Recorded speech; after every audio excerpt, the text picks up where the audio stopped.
Alright. So, I'm gonna be laying down right here, okay? It's like this. Taking kind of like a breather, right? Kind of like a nap. But, anyway.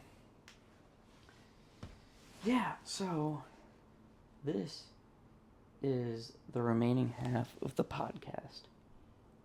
And I'm choosing it to film this way just so I could lay down a little bit before I pack some things up and head on out because I've been here for an hour and 10 minutes now. So I'm gonna let my phone charge, called a few people, did a few things, yada yada yada. Organized, got ready, and yeah. So yeah. So how do I wanted to come up with 2 to 3 different topics as far as like just talking about things. So let's see. The first topic, let's talk about how the more difficult something is, the better the outcome. Like, so from my experience, I didn't grow up, and this is all personal, right? So I didn't grow up wealthy or anything like that, and so yeah, it was a very very big struggle going through what I had went through. My dad was a single father who raised 2 kids on his own, and that working full time, still paying child support, even though he has full custody, because she had custody of me for a year prior, like to after my birth or whatever. But thank God he didn't give up, and he still kept fighting, because if he had given up on the whole idea of being there as a parent, as a father, that would have sucked. Because let me tell you, I do not have a mother at all. Like, that was a human being who happened to give birth to me. She's not my mother, right? I don't have one of those. But I do have a fucking damn good father. He took care of my brother and I from. I don't want to say, I don't want to sound fucked up, but like, he had to fill both roles as a parent. It was a single entity. He had help from his mother, though, and she was a very religious woman, a great person, great human being. My grandmother, oh my gosh, great human to walk this earth. Now, my dad's father, though, wasn't there in his life at all, so I think that probably had something to do with the development of my father and how he raised my brother and I, because he'd seen how his dad was, and he did not want to do that. He did not want to be that parent for his children. So he raised us, in my opinion. I mean, he raised us right, but he had his own things that he was dealing with, and it was by far a struggle. Like, I know his personal story, that's it for him to tell, but it was a struggle. My personal story was also a struggle, even though it was much easier than my father's story. Let's just put it that way. Um, Now there are, of course, some things that I can mention that would fucking blow people's mind, and like they'd be like, "Holy shit!" Like that's, or like that's not even possible, or like yeah, yeah, or like this and that. But that doesn't matter because we're just talking about the concept itself. Like, the harder the struggle, the better the result, right? So now I'm just gonna make sure it's recording. Yeah, we're good. So I used to play Black Ops One in particular, like the original, right? The first Black Ops, and I'd play it with my childhood fucking friends, right? And we just get on the game, and we'd play that for hours, and it was fun. It was just really, it was the amazing time. But we'd also go out, we'd do things, and we'd adventure. Like, we weren't inside all the time. We'd probably play video games like maybe like 30 minutes to an hour a day, or only if it was raining and crappy out. So we would do that. But Black Ops, there's a great game. So pay attention here. This is where I'm getting at. So Black Ops, great game. Anyway, there's ways you could play the game infinitely, and you could gain so much money and gain everything, and you could gain all, you could become invincible and never die, and yada yada yada. Like, it's incredible. And so I tried that, and it was fun, and it was great, and we would do that and play for hours. But it gets boring, right? You're just sitting there, and like there's nothing to do after a while. Like, you're invincible, and Like what the fuck is the point at that point? Like it's like takes the fun out of the fucking game. And with that being said, like that taught me like a lot about life. That taught me about everything. That's why like these games have these rules and regulations you follow and stuff. You break the rules, like it's just not even fun. You know what I mean? It's just not fun.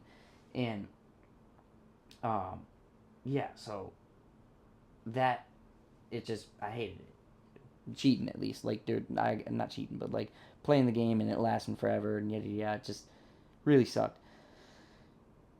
So with that being said, it's hard. It's very difficult to actually play the game in, let's say, round 30, round 20, even. Like, if you've ever played this game, you know what I'm talking about. Like, it gets fucking hard, in especially running solo, but you run fucking three squad duos or, four people even.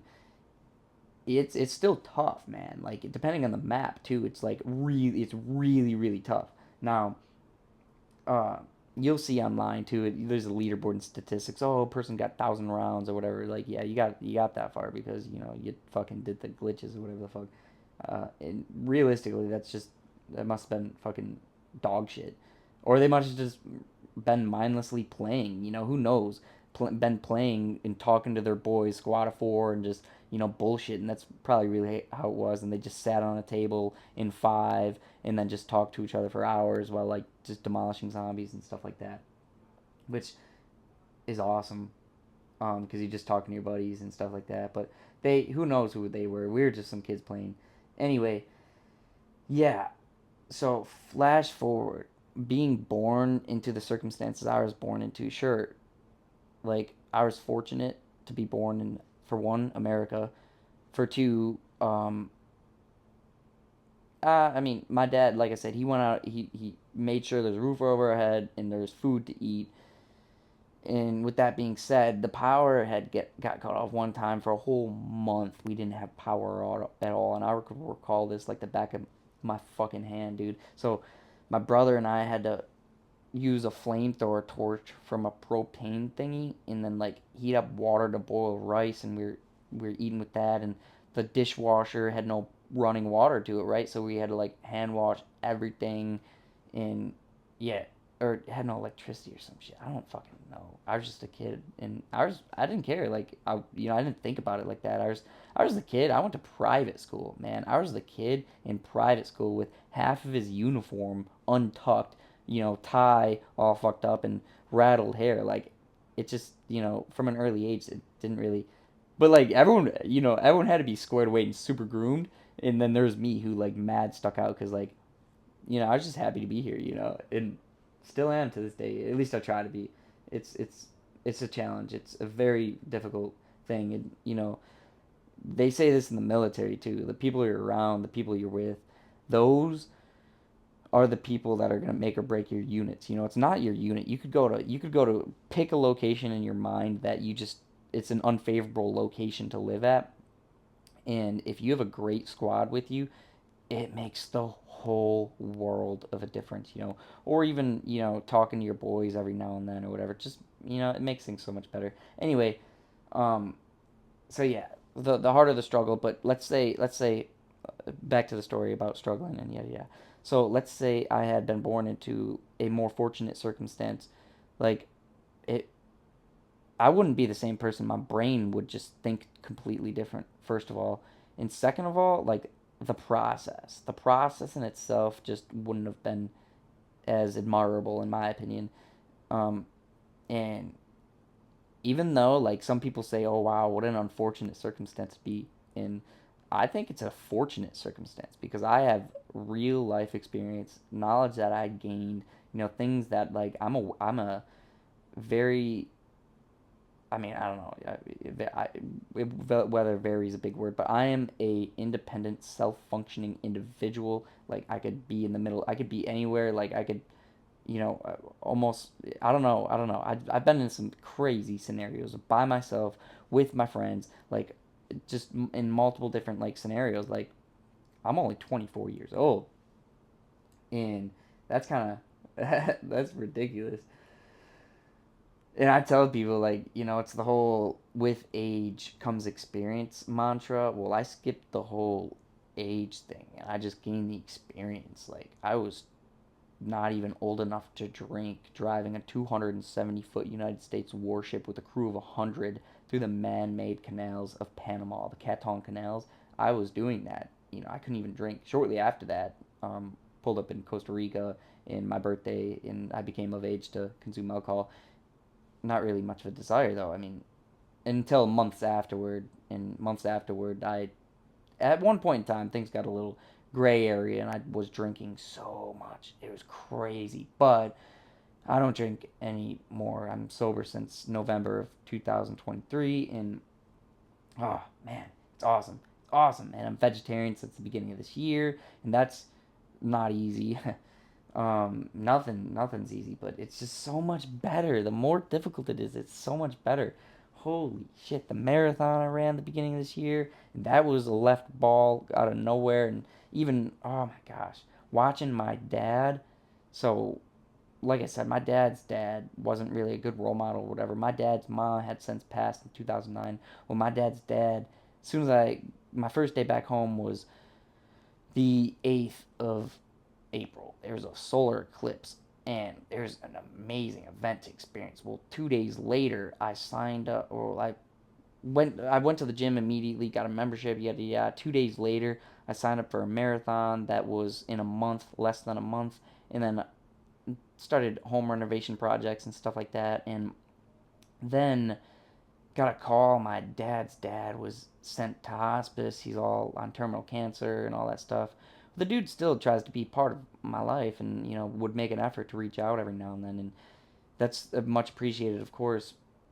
You could always change who you are as an individual. I don't know. I mean, whatever, whatever, whatever. That's his story, but my, you know, anyway, we got the call, and he's going terminal, and yada yada. This is fast forward. I've been meaning to reach out to the dude, but I couldn't, because I've been so busy just doing stuff. And so anyway, 2 days prior to my marathon, we go up and visit him in the hospital. Dude's got cords hooked up to him, can't breathe. He's completely inaudible.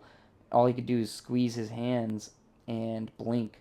He's got cords through his mouth and cords hooked up to him, morphine, and like, just, I don't know what the fuck. I don't know what's going on really, but seeing that and seeing my dad see that and see my dad and his sister see that or whatever was difficult. I mean, fuck. The people that were already in the room, they left the room, and it was just like my dad and my dad's sister and myself, and my dad couldn't speak. So, a very emotional moment, and I had to gather myself too, because all he could, he's very conscious and very aware of everything. He's very aware, but he can't move, and he knows like his time on Earth is limited. He is very aware of that, and he's just staring up, and all he could see is this ceiling.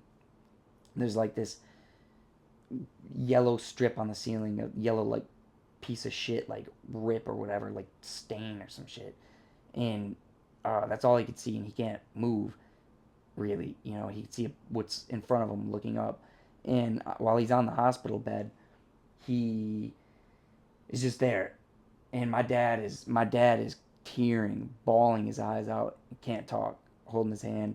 Like I said, all the guy could do is squeeze his two hands and look up.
Yeah. So it took me a moment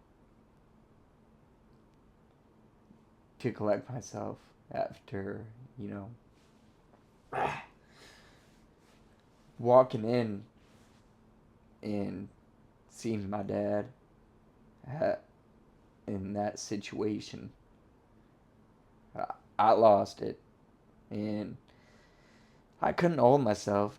I couldn't have. I had zero composure for the first, uh, probably 2 minutes or something. I don't know. And then it dawned on me. I'm like, I have to start speaking. Like, he can't see me here like this, and I can't be inaudible like my dad is right now. And I have to be able to be in a situation where I could still communicate, like,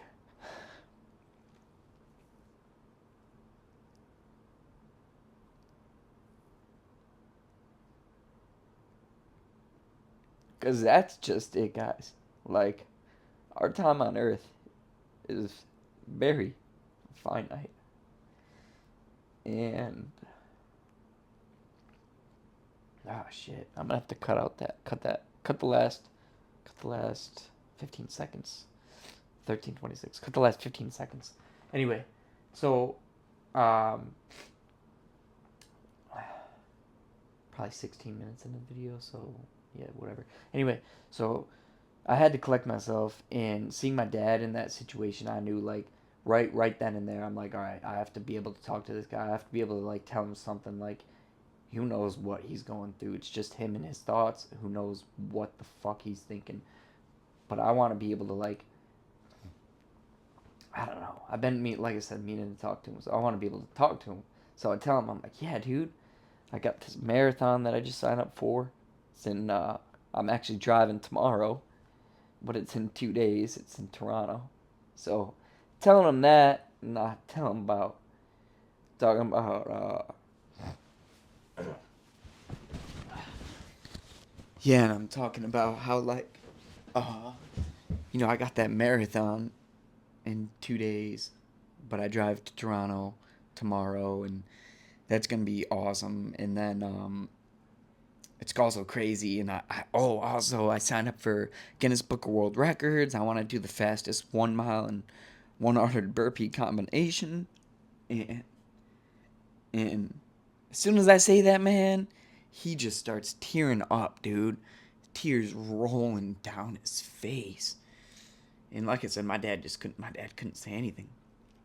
But I tell the guy, I'm like, yeah, I don't know what these nurses are talking about. You look fine.